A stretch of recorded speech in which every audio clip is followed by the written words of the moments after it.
बिस्मिल्लाहिर्रहमानिर्रहीम। आज का जो हमारा टॉपिक है ये एडिसन डिज़ीज़ के बारे में है कि एडिसन डिज़ीज़ क्या है। तो सबसे पहले इस लेक्चर में मैं जो पॉइंट डिस्कस करता हूँ तो सबसे पहले मैंने इनको जो है ना एक अरब पेज पर इसको लिख दिया है। तो इस आज मैं डिस्कस करूँगा एडिसन डिज़ीज़ की हिस्ट्री के बारे में, ये हमारा एक फर्स्ट पॉइंट होगा। दूसरा, एडिसन डिज़ीज़ की इंट्रोडक्शन के बारे में कि एडिसन डिज़ीज़ की डेफिनेशन क्या है। फिर नेम इसका मतलब ये है कि इस एडिसन डिज़ीज़ को दूसरी कैसे-कैसे नाम पुकारे जाते हैं, यानी इसके दूसरे नाम क्या-क्या है, ये भी हम आज डिस्कस करेंगे।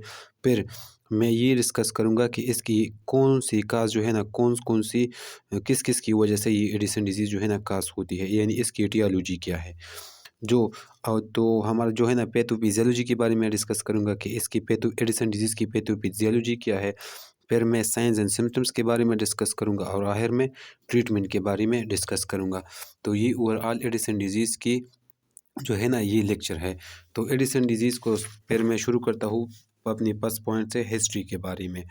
तो अक्सर हम साइंस में ये सवाल अक्सर हमारे दिमाग में आता है कि ये सेल मेम्ब्रेन को सेल मेम्ब्रेन क्यों कहा जाता है, या प्लाज्मा मेम्ब्रेन को प्लाज्मा मेम्ब्रेन क्यों कहा जाता है। इसी तरह वगैरह-वगैरह जो क्वेश्चंस हैं ये हमारी ज़हन में आते हैं। और अक्सर जो है ना ये जो बच्चे होते हैं स्कूल में आपसे यही सवाल पूछते हैं। तो इसका सिंपली आंसर ये है कि ये जो नेम होता है किसी भी चीज़ का साइंस में ख़ासकर, ये कोई ख़ास अहमियत के हामिल नहीं होता है। इसी तरह ये एक के ये भी एक ख़ास केस है। मसलन जो डॉक्टर थॉमस एडिसन था ना, इसने 1849 में अपनी एक पेशेंट में, क्योंकि ये एक डॉक्टर था, तो उसने अपनी एक पेशेंट में जो है ना ये डिज़ीज़ को क्या किया, ऑब्ज़र्व किया। यानी इस वक़्त इसको भी पता नहीं था कि ये एक डिज़ीज़ है। बस इसने सिर्फ़ इसको ऑब्ज़र्व किया कि इसके जिस्म में फ़लाने चीज़ की, फ़लाना हार्मोन्स की जो है ना लेवल जो है ना ये कम है। तो इसने इस वक़्त इस डिज़ीज़ को क्या नाम दिया, एडिसन डिज़ीज़ का नाम दिया। तो ये जो एडिसन डिज़ीज़ को एडिसन डिज़ीज़ इसलिए कहा जाता है कि क्योंकि ये डॉक्टर थॉमस एडिसन ने 1849 में डिस्कवर किया था। तो ये साइंस में ये किसी भी चीज़ साइंस में ख़ासकर इस नाम का कोई ख़ास अहमियत नहीं होता है। ये पॉइंट भी आपने क्लियर अपने दिमाग में रखना है कि इन नाम के बारे में आपने कन्फ्यूज़ नहीं होना है। अब मैं इंट्रोडक्शन की तरफ आता हूँ। इंट्रोडक्शन क्या है इस एडिसन डिज़ीज़ का? तो it is a rare endocrine disorder in which the adrenal gland do not produce enough cortisol hormone. ये ये आपने याद रखना है ये पॉइंट कि रेयर का मतलब ये है कि बहुत कम, यानी ये जो है ना 1 मिलियन में, किस में 1 मिलियन में तकरीबन 5 या 6 पेशेंट को जो है ना ये एडिसन डिज़ीज़ होता है। ये रेयर डिज़ीज़ है। इसी तरह अब endocrine disorder in which the adrenal gland do not produce enough cortisol hormone. तो मैं आपको जो है ना मैं आपको इसको समझाता हूँ कि ये किस तरह ये चीज़ें किस तरह मैंने लिखी है। आपको मैंने बताया है कि एड्रिनल ग्लैंड जो है ना, ग्लैंड एड्रीनल ग्लैंड के कौन कितने पार्ट्स है, 2 पार्ट्स है। एक को हमने एड्रीनल कॉर्टेक्स का नाम दिया था, एक को हमने क्या नाम दिया था, एड्रीनल कॉर्टेक्स, और दूसरे को हमने एड्रीनल मेडुला का नाम दिया था, एड्रीनल मेडुला का नाम दिया था। अब फिर मैंने आपको बताया था कि इस एड्रीनल कॉर्टेक्स के कितने ज़ोन्स है। इस एड्रीनल कॉर्टेक्स की 3 ज़ोन्स है। एक को हम ज़ोना ग्लोमेरुलोसा बोलते हैं, दूसरे को हम ज़ोना पिसिकुलेटा बोलते हैं, और तीसरे को हम ज़ोना रेटिकुलरिस बोलते हैं। अब ये जो ज़ोना ग्लोमेरुलोसा है ना, ये एक ग्रुप ऑफ हार्मोन्स को प्रोड्यूस कर देती है, यानी एक ग्रुप ऑफ हार्मोन्स को प्रोड्यूस कर देती है ये ज़ोना ग्लोमेरुलोसा, जिसको हम कोर्टिकॉइड्स बोलते हैं। क्या बोलते हैं? ग्लूकोकोर्टिकॉइड्स बोलते हैं। अब इस ग्लूकोकोर्टिकॉइड्स में जो मेन हार्मोन्स है, इसको हम क्या बोलते हैं? कार्टिसोल हार्मोन बोलते हैं। इसको हम क्या बोलते हैं? कार्टिसोल हार्मोन बोलते हैं। अब ये एडिसन डिज़ीज़ में इस तरह होता है कि जो हमारा एड्रीनल ग्लैंड है, और फिर इसका जो एड्रीनल कॉर्टेक्स है, और इसका जो पहला ज़ोन है, जो आउटर ज़ोन है, जिसको हम ज़ोना ग्लोमेरुलोसा बोलते हैं, इसमें ये एड्रीनल ग्लैंड जो है ना इस कार्टिसोल को नॉर्मल से कम रिलीज़ कर देता है, यानी जितना मकदार चाहिए होता है हमारे जिस्म को नॉर्मली, इससे कम रिलीज़ कर देता है। तो जब हमारे एड्रीनल ग्लैंड इस कार्टिसोल को कम रिलीज़ कर देता है, तो इस डिज़ीज़ को हम एडिसन डिज़ीज़ बोलते हैं। इस कंडीशन को हम एडिसन डिज़ीज़ बोलते हैं। और ये तो मैंने बता दिया आपको कि 1 मिलियन में 5 से 6 पेशेंट को जो है ना ये एडिसन डिज़ीज़ होता है। अब जो है ना नेम इज़, यानी इसका मतलब ये है कि इस एड्रीनल ग्लैंड को कौन सी और नाम पुकारे जाते हैं नो, इसको हम जो है ना प्राइमरी एड्रीनल इनसफिशिएंसी भी बोलते हैं। प्राइमरी एड्रीनल इनसफिशिएंसी का मतलब ये है कि जो हमारा मेन एड्रीनल ग्लैंड है और फिर इसमें जो एड्रीनल कार्टेक्स है और इसमें जो जोना ग्लोमेरुलोसा है, इसमें जो है ना ये सेल्स अगर डैमेज हो या इसमें जो है ना या अपने ये फंक्शंस परफॉर्म नहीं कर देती है, तो इसी वजह से इसको हम जो है ना फिर इसको हम क्या बोलते हैं, प्राइमरी एड्रीनल इनसफिशिएंसी भी बोलते हैं। यानी एडिसन डिजीज़ का दूसरा नाम क्या है, प्राइमरी एड्रीनल इनसफिशिएंसी। अब प्राइमरी एड्रीनल इनसफिशिएंसी का मतलब ये है कि ये बस ख़ास करके ये एड्रीनल ग्लैंड जो है ना इस कार्टिसोल को प्रोड्यूस नहीं कर देता है, क्योंकि इसमें जो सेल्स है वो डैमेज है या डिसफंक्शन हुई है। Not problem present in hypothalamus और पिट्यूटरी ग्लैंड। यानी इस प्राइमरी एड्रीनल इनसफिशिएंसी में कोई भी प्रॉब्लम जो है ना हाइपोथैलेमस या पिट्यूटरी ग्लैंड में मौजूद नहीं है। जिस तरह आपको पता है कि मैंने आपको बताया था कि जो एड्रीनल ग्लैंड है ना, ये एड्रीनल ग्लैंड भी कोई चीज़ की वजह से स्टिमुलेट होता है। तो किस चीज़ की वजह से स्टिमुलेट होता है, हाइपोथैलेमस की वजह से। यहाँ पर मैं आपको लिख देता हूँ। जो हमारा हाइपोथैलेमस है ना, हाइपोथैलेमस जो है ना ये क्या कर देती है, ये एक ख़ास हार्मोन्स को प्रोड्यूस कर देते हैं। किस हार्मोन को प्रोड्यूस कर देती है, एक ख़ास किस्म के हार्मोन्स को प्रोड्यूस कर देती है, जिसको हम CRH बोलते हैं। सिंपली सिर्फ क्या बोलते हैं, CRH बोलते हैं, यानी कार्टिकोट्रोपिन रिलीजिंग हार्मोन बोलते हैं।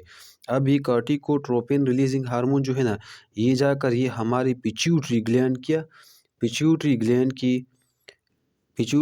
की इंटीरियर लोब को क्या कर देते हैं, पिट्यूटरी ग्लैंड की इंटीरियर लोब को स्टिमुलेट कर देते हैं। और जब ये इंटीरियर पिट्यूटरी ग्लैंड के लोब जो है ना स्टिमुलेट होता है इस CRH हार्मोन्स की वजह से, तो ये CRH हार्मोन्स जाकर इस एड्रीनल ग्लैंड पर अटैक कर देते हैं। और एड्रीनल ग्लैंड में किस जगह पर अटैक कर देते हैं, खासकर एड्रीनल कार्टेक्स पर अटैक कर देती है। और जब ये एड्रीनल कार्टेक्स जो है ना स्टिमुलेट होता है, तो ये ग्लूकोकोर्टिकॉइड हार्मोन्स को प्रोड्यूस कर देते हैं, कार्टिसोल हार्मोन्स को प्रोड्यूस कर देते हैं। अब प्राइमरी एड्रीनल इनसफिशिएंसी का मतलब ये है कि इस हाइपोथैलेमस में या इंटीरियर पिट्यूटरी ग्लैंड में कोई भी प्रॉब्लम मौजूद नहीं है। ये बिल्कुल ठीक ठाक अपना फंक्शन परफॉर्म कर देते हैं। लेकिन जो मेनली प्रॉब्लम है ना, ये किस में मौजूद है, ये इस एड्रीनल कार्टेक्स में मौजूद है। तो जब एड्रीनल कार्टेक्स में प्रॉब्लम मौजूद हो तो एडिसन डिजीज कार्टिसोल जो है ना किस जगह से प्रोड्यूस होते हैं, एड्रीनल कार्टेक्स से प्रोड्यूस होते हैं ना। तो जब इसी जगह पर प्रॉब्लम मौजूद हो तो इसको हम एडिसन डिजीज़ या जो है ना प्राइमरी एड्रीनल इनसफिशिएंसी भी बोलते हैं। और इसका जो तीसरा नाम है सॉरी, इसको हम हाइपोकार्टिसोलिज्म भी बोलते हैं। हाइपोकार्टिसोलिज्म का मतलब ये है कि जब हमारे जिस्म में कार्टिसोल का लेवल जो है ना नॉर्मल से कम हो, इसलिए इसको हम हाइपोकार्टिसोलिज्म भी बोलते हैं। ये इसका तीसरा नाम है। अब मैं पेज नंबर 4 की तरफ जाता हूँ कि पेज नंबर 4 पर मैंने क्या लिखा है। तो पेज नंबर 2 पर मैंने ये लिख दिया है कि काजेज़, यानी इस एडिसन डिजीज़ की काजेज़ ईटियोलॉजी क्या है। ये तो फर्स्ट नंबर पर मैंने लिखा है ऑटो इम्यून एड्रेनालाइटिस, यानी जो हमारा इम्यून सिस्टम है ये हमारे एड्रीनल ग्लैंड को ऐसे कंसिडर कर देते हैं जैसे कोई पॉर्जन बॉडी आया है। और जब हमारा इम्यून सिस्टम इसको एज अ पॉर्जन बॉडी डिटेक्ट कर देता है, तो हमारा इम्यून सिस्टम क्या हो जाता है, एक्टिवेट हो जाता है। और इसको क्या कर देते हैं, इस एड्रीनल ग्लैंड की एड्रीनल कार्टेक्स को डैमेज कर देते हैं। और जब ये एड्रीनल कार्टेक्स डैमेज होता है, तो फिर क्या होता है, ये जो कार्टिसोल हार्मोन है ये कम प्रोड्यूस होगा। तो एडिसन डिजीज़ में तो हम यही पढ़ते हैं कि एडिसन डिजीज़ में कार्टिसोल की लेवल क्या होता है, कम होता है नॉर्मल से। तो ये भी इसका एक काज हो सकता है, ऑटो इम्यून। इसी तरह infection, tuberculosis damage adrenal gland and lead Addison disease, यानी जो ट्यूबरक्लोसिस है ना जिसको हम माइकोबैक्टीरियम ट्यूबरक्लोसिस बोलते हैं, ये माइकोबैक्टीरियम ट्यूबरक्लोसिस जाकर हमारा एड्रीनल ग्लैंड को क्या कर देते हैं, डैमेज कर देते हैं। और फिर जो है ना, फिर जब एड्रीनल ग्लैंड डैमेज होता है, एड्रीनल कार्टेक्स डैमेज होता है, तो फिर भी एडिसन डिजीज़ जो है ना पैदा हो जाती है। ये इसका दूसरा कास है। इसी तरह फंगल इन्फेक्शन, यानी ये बैक्टीरियल इन्फेक्शन की वजह से भी हो सकती है और फंगल इन्फेक्शन की वजह से भी जो है ना ये एड्रीनल ग्लैंड की एड्रीनल कार्टेक्स डैमेज हो सकती है और फिर एडिसन कार्टिसोल हार्मोन की लेवल कम हो जाती है। तो ये भी इसकी दूसरा काज़ हो गया। इसी तरह cancer also affect the adrenal gland and lead Edison disease. यानी बाज़ औक़ात इस तरह होता है कि जो हमारा एड्रिनल ग्लैंड की एड्रिनल कॉर्टेक्स है ना, इसमें एब्नॉर्मल ग्रोथ होना शुरू हो जाता है। और जब एब्नॉर्मल ग्रोथ होना शुरू हो जाता है तो हमारा कॉर्टिसोल जो है ना, फिर ये कम रिलीज़ हो जाता है, और जब कम रिलीज़ होता है तो इसको हम क्या बोलते हैं, एडिसन डिजीज़ बोलते हैं। इसी तरह आइडियोपैथिक, यानी आइडियोपैथिक का मतलब ये है कि हमारे जिस्म में कार्टिसोल का लेवल तो कम होता है, क्या होता है? कम होता है नॉर्मल से। लेकिन हमें पता नहीं चल जाता कि ये किसकी वजह से कम है। ऑटो इम्यून की वजह से, इन्फेक्शंस की वजह से, कैंसर की वजह से, यानी हमें कोई पता नहीं होता है कि ये किस चीज़ ने इस कार्टिसोल के लेवल को कम कर दिया है। तो इस कंडीशन को हम आइडियोपैथिक बोलते हैं। प्राइमरी एड्रिनल इनसफिशिएंसी तो मैंने आपको ऑलरेडी बताया है कि जब एक एड्रीनल ग्लैंड में, कोई और जगह पर नहीं बल्कि ख़ास एड्रीनल जगह की एड्रीनल कॉर्टेक्स में जो है ना प्रॉब्लम मौजूद हो, और जो है ना फिर एड्रीनल कॉर्टेक्स कम मकदार में कॉर्टिसोल हार्मोन प्रोड्यूस करे, तो फिर इसको हम क्या बोलते हैं, प्राइमरी एड्रीनल इनसफिशिएंसी बोलते हैं। सेकेंडरी एड्रीनल इनसफिशिएंसी का मतलब ये है कि जो हमारा हाइपोथैलेमस है, या हाइपोथैलेमस जो है ना सीआरएच हार्मोन्स को प्रोड्यूस नहीं कर देता है, या हाइपोथैलेमस सीआरएच हार्मोन्स को प्रोड्यूस कर देता है और इंटीरियर पिट्यूटरी ग्लैंड को भी स्टिमुलेट कर देता है, लेकिन इंटीरियर पिट्यूटरी ग्लैंड जो है ना, ये एसीटीएच हार्मोन्स को प्रोड्यूस नहीं कर देता है। क्या कर देता है? एसीटीएच हार्मोन्स को प्रोड्यूस नहीं कर देता है। यानी जिस तरह मैंने आपको यहाँ पर लिख दिया, मैं दोबारा आपको लिख कर देता हूँ। यानी जो हमारा हाइपोथैलेमस है ना, हाइपोथैलेमस ये कार्टिसोल लेवल जो है ना, कार्टिसोल हार्मोन ये किस तरह रिलीज़ होते हैं हमारे जिस्म में, मैं आपको इसका एक सिंपल डायग्राम बना देता हूँ। इस तरह जो हमारा हाइपोथैलेमस है, हाइपोथैलेमस जो है ना, ये हाइपोथैलेमस जो है ना, ये हमारे ब्रेन में मौजूद होता है। ये हाइपोथैलेमस क्या कर देता है, ये हाइपोथैलेमस जो है ना सीआरएच हार्मोन्स को प्रोड्यूस कर देता है। क्या प्रोड्यूस कर देता है? सीआरएच हार्मोन्स को प्रोड्यूस कर देता है, जिसका पूरा नाम क्या है? कार्टिकोट्रोपिन रिलीजिंग हार्मोन। इसका पूरा नाम क्या है? कार्टिकोट्रोपिन रिलीजिंग हार्मोन। ये कार्टिकोट्रोपिन रिलीजिंग हार्मोन जाकर ये हमारे इंटीरियर पिट्यूटरी ग्लैंड, यानी जो हमारा पिट्यूटरी ग्लैंड का जो इंटीरियर लोब है, इंटीरियर लोब, अब पिट्यूटरी ग्लैंड जो है ना, पिट्यूटरी ग्लैंड क्या कर देता है? इसको स्टिमुलेट कर देता है, और फिर ये पिट्यूटरी ग्लैंड का जो इंटीरियर लोब है, ये क्या प्रोड्यूस कर देता है? एसीटीएच हार्मोन्स को प्रोड्यूस कर देता है। किस हार्मोन को? एसीटीएच हार्मोन्स को, यानी एड्रीनो कार्टिकोट्रोपिक हार्मोन। एड्रीनो कार्टिकोट्रोपिक हार्मोन इसको क्या कर देता है? प्रोड्यूस कर देता है।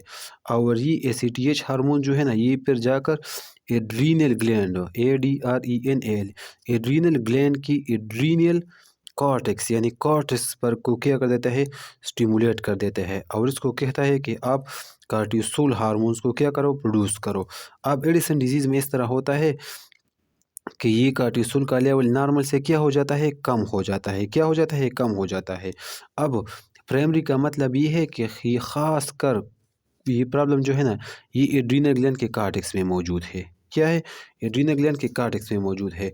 सेकेंडरी का मतलब ये है कि प्रॉब्लम हाइपोथैलेमस में मौजूद है, या टर्शियरी का हाइपोथैलेमस में मौजूद है, या इंटीरियर पिट्यूटरी ग्लैंड की इंटीरियर पिट्यूटरी लोब में मौजूद है प्रॉब्लम। तो प्राइमरी का मतलब ये होता है कि प्रॉब्लम जो है ना, ये ख़ास कर एड्रीनल ग्लैंड में मौजूद होता है। सेकेंडरी का मतलब ये है, सेकेंडरी इनसफिशिएंसी का मतलब ये है कि ये जो प्रॉब्लम जो है ना, ये या तो हाइपोथैलेमस में मौजूद है, यानी हाइपोथैलेमस प्रॉपर्ली सीआरएच हार्मोन्स को प्रोड्यूस नहीं कर देता है, या जो interior lobe of pituitary gland है, ये एसीटीएच हार्मोन्स को प्रोड्यूस नहीं कर देता है। तो जब हाइपोथैलेमस सीआरएच हार्मोन्स को प्रोड्यूस ना करे, या पिट्यूटरी ग्लैंड एसीटीएच हार्मोन्स को प्रोड्यूस ना करे, तो इस किस्म की एब्नॉर्मलिटी को हम क्या बोलते हैं? सेकेंडरी एड्रीनल इनसफिशिएंसी बोलते हैं। अब ये तो प्राइमरी और सेकेंडरी के दरमियान आपने फ़र्क, I hope you will understand it, आपको समझ में आया होगा। अब इस तरह जो है ना, मेडिकेशन यूज़ ऑफ कार्टिकोस्टेरॉइड, यानी प्रेडनिसोन, ये जो है ना सेमी सिंथेटिक, यानी ह्यूमन ने इसको बनाया होता है। Slow down the nature corticosteroid production, यानी ये जो कार्टिकोस्टेरॉइड जो है ना, जब ये हम इस्तेमाल कर देते हैं, जो है ना स्टेरॉइड है ये, तो ये स्टेरॉइड जो है ना, ये हमारी नेचर कार्टिकोस्टेरॉइड हार्मोन के प्रोडक्शन को कम कर देती है। और मैंने आपको तो ऑलरेडी बता दिया है कि ये जो ग्लूकोकार्टिकॉइड है ना, ये मेनली किया है ग्लूकोकार्टिकाइड मेनली क्या है, ये जो है ना, ये कार्टिकोस्टेरॉइड है, ये जो कोलेस्ट्रॉल से बने होती है। तो जब हम ये इस्तेमाल कर देते हैं तो हमारे जिस्म में जो है ना कार्टिसोल का लेवल जो है ना, ये नेचर चुन के है ना इसको डाउन कर देती है, इसकी प्रोडक्शन को कम कर देती है। और जब ये कार्टिसोल की प्रोडक्शन कम हो जाती है तो इसको हम क्या बोलते हैं, एडिसन डिजीज़ बोलते हैं। तो ये तो इसका काजिज़ थी जो मैंने आपको बता दी। अब मैं पेज नंबर 3 की तरफ जाता हूँ कि पेज नंबर 3 पर मैंने क्या लिखा है। तो पेज नंबर 3 पर मैंने लिख दिया है इसका पैथोफिजियोलॉजी, एडिसन डिजीज़ का पैथोफिजियोलॉजी। तो ऑटो इम्यून डिस्ट्रक्शन, जिस तरह मैंने आपको बता दिया कि इसकी जो है ना काज़ जो है ना मुख्तलिफ हो सकती है, तो मैंने क्या है, ऑटो इम्यून लिया है, auto immune destruction. Auto immune destruction आप तो ऑलरेडी जानते होंगे, मैंने आपको बता दिया कि ऑटो इम्यून डिस्ट्रक्शन में इस तरह होता है कि जो हमारा इम्यून सिस्टम है ये एक्टिवेट हो जाता है, किसके खिलाफ, हमारे एड्रीनल कॉर्टेक्स के खिलाफ। और हमारा इम्यून सिस्टम ये कंसिडर कर देता है कि ये जो एड्रीनल कॉर्टेक्स है ये कोई पोरिजन बॉडी है। और जब पोरिजन बॉडी जो है ना मौजूद हो तो हमारा इम्यून सिस्टम एक्टिवेट हो जाता है और इसको किल कर देता है, ख़त्म कर देता है। तो जब ये एड्रीनल, तो फिर वहाँ पर क्या शुरू हो जाता है, डिस्ट्रक्शन शुरू हो जाता है। यानी वहाँ पर जो एड्रीनल कॉर्टेक्स की जो सेल है ना, ये क्या हो जाते हैं, ये डिस्ट्रक्शन इसकी हो जाती है, जिसकी वजह से जो हमारा कार्टिसोल की डिफिशिएंसी है, यानी या कार्टिसोल की हार्मोन्स की प्रोडक्शन कम हो जाती है। और जब कार्टिसोल की प्रोडक्शन कम हो जाती है तो सिम्टम डेवलप होना शुरू हो जाती है। ये सिम्टम तब डेवलप होंगे जब हमारा एड्रीनल कॉर्टेक्स 90% क्या हो जाए, डिस्ट्रॉय हो जाए। ये अपने एमसीक्यूज़ के लिए याद रखना है कि एडिसन डिजीज़ में सिम्टम्स कब डेवलप होंगे, ये तब डेवलप होंगे जब हमारा एड्रीनल कॉर्टेक्स तकरीबन 90% क्या हो जाए, डिस्ट्रॉय हो जाए। And gradually decline in the cortisol and contribute to develop system, ये तो मैंने आपको ऑलरेडी बता दिया। तो फिर जो है ना सिम्टम डेवलप होना शुरू हो जाते हैं। ये बात आपने याद रखना है, ये बात बहुत ज़रूरी है। एल्डोस्टेरोन डिफिशिएंसी, एल्डोस्टेरोन डिफिशिएंसी जो है ना ये ऑप्शनल है। ऑप्शनल का मतलब ये है कि ये भी हो सकता है अगर ये प्रोलॉन्ग रहा इस तरह। In some cases auto immune process में आल्सो अफेक्ट एड्रीनल प्रोडक्शन।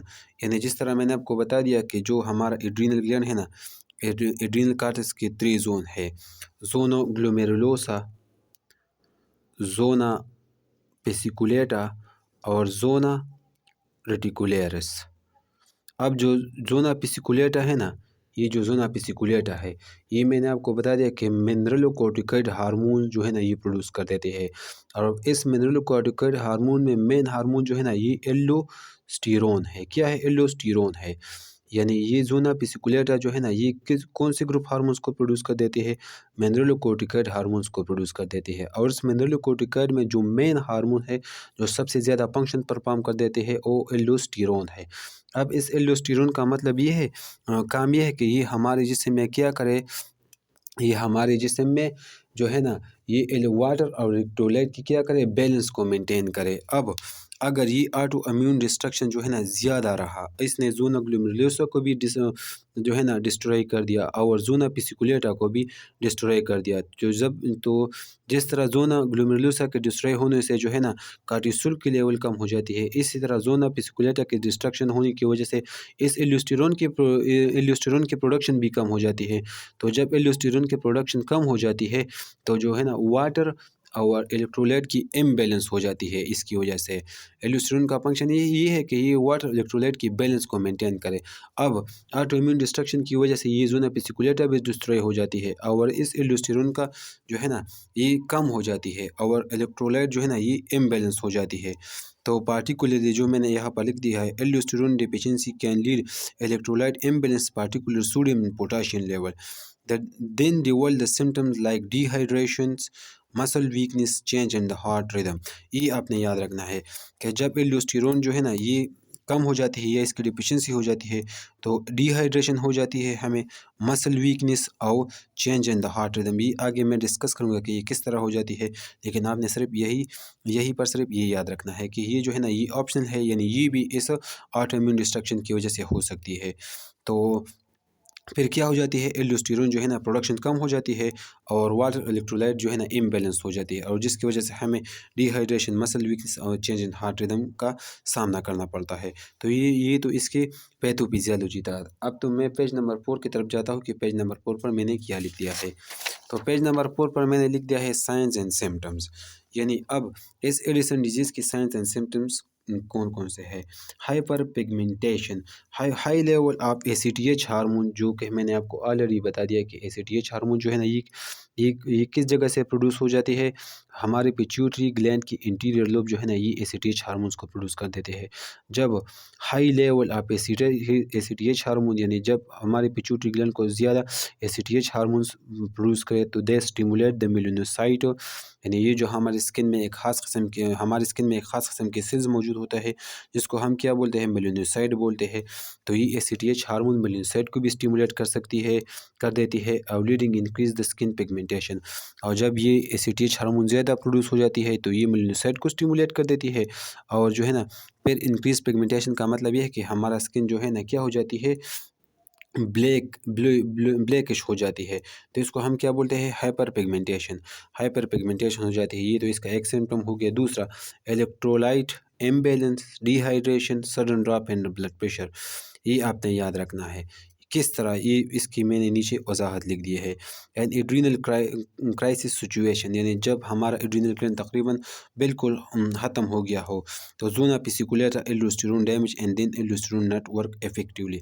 यानी जिस तरह मैंने आपको पहले ही लेक्चर में बता दिया कि ज़ोना ग्लोमेरुलोसा का डिस्ट्रॉय होने से कार्टिसोल की लेवल कम हो जाती है।